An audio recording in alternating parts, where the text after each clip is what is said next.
ഇന്നലെയാണ് അജ്മാനിലെ പൊതുനിരത്തുകളിൽ നിന്നും സ്ട്രീറ്റുകളിൽ നിന്നും എല്ലാ വിധത്തിലുള്ള സ്കൂട്ടറുകളും ബാൻ ചെയ്തുകൊണ്ട് ഗവൺമെന്റിന്റെ ഉത്തരവ് വന്നത്. ഇതിനോട് സമ്മിശ്രങ്ങളായിട്ടുള്ള പ്രതികരണങ്ങളാണ് ഇപ്പോൾ വരുന്നത്.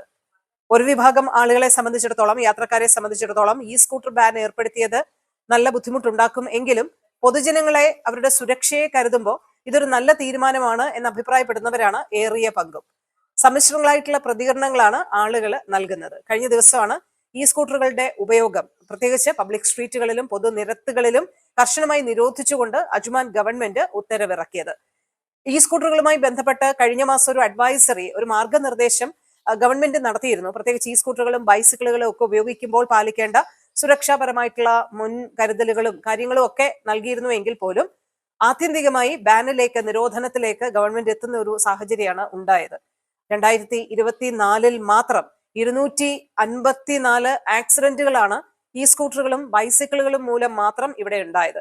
അപ്പൊ ഇതൊക്കെ കണക്കിലെടുക്കുമ്പോൾ കൃത്യമായ ബാൻ അല്ലാതെ മറ്റൊരു മാർഗമില്ല എന്ന തരത്തിലാണ് ഇത്തരത്തിലുള്ള ഒരു നീക്കം ഗവൺമെന്റ് കൊണ്ടുവന്നത്. എന്തായാലും സമ്മിശ്രമായ പ്രതികരണമാണ് ആളുകൾ നടത്തിക്കൊണ്ടിരിക്കുന്നത്. പൊതുജനങ്ങളുടെ സുരക്ഷയ്ക്ക് ബാൻ അനിവാര്യമാണെന്ന് ബഹുഭൂരിപക്ഷവും അഭിപ്രായപ്പെടുന്നു.